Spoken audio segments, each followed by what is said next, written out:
Donc, je vous propose un bilan commenté sur le chapitre 11, donc le principe d'inertie.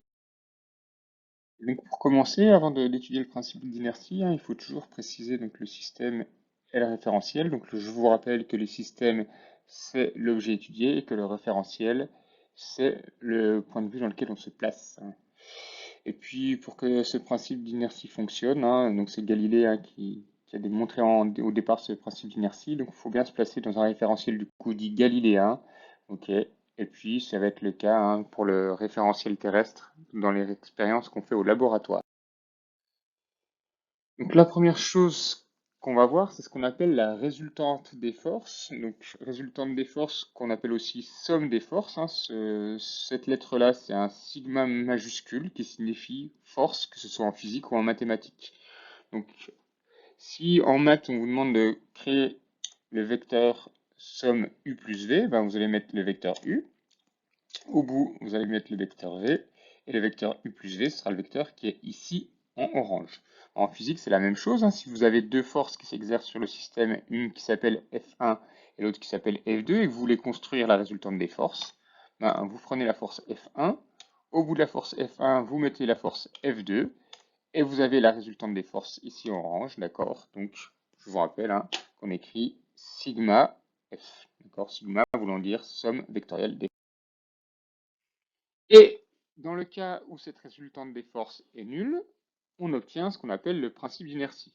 Donc, une résultante des forces qui est nulle, ça veut dire des forces qui se compensent, d'accord? Voilà le terme. Au lieu de dire résultante des forces qui est nulle, on peut dire force qui se compense. Ok? Donc, si je prends un objet qui est suspendu, hop, il est soumis à son propre poids, d'accord, si je prends la boule, et puis il est soumis aussi à la tension du fil.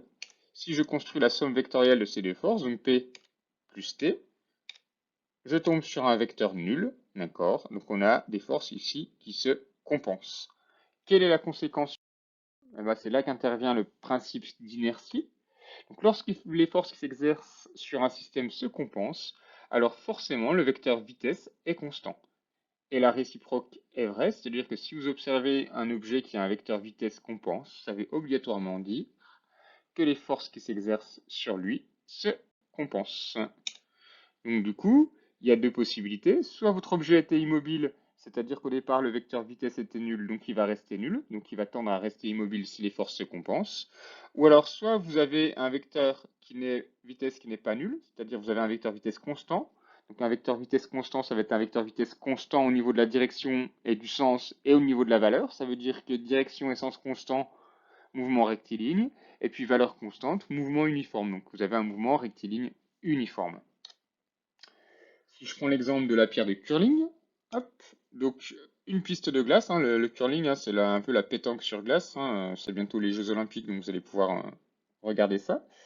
Hop, donc une pierre de curling, et cette pierre de curling, quand on la lance, on est sur la glace, donc on va négliger les frottements, ce qui fait qu'elle va être soumise à son propre poids, et à la réaction de la glace, qui va compenser le poids, c'est-à-dire que la somme vectorielle de ces deux forces est constante.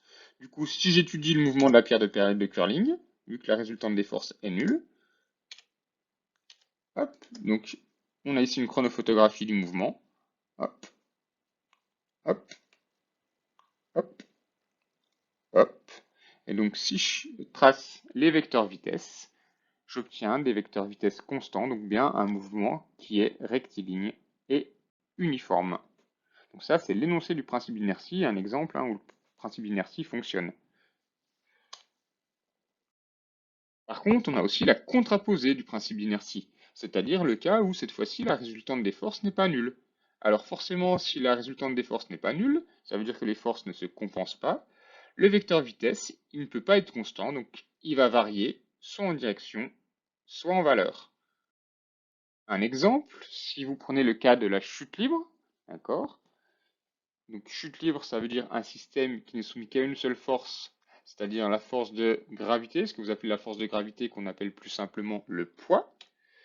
Donc je prends une pomme lâchée sans vitesse initiale, donc soumise qu'à son propre poids.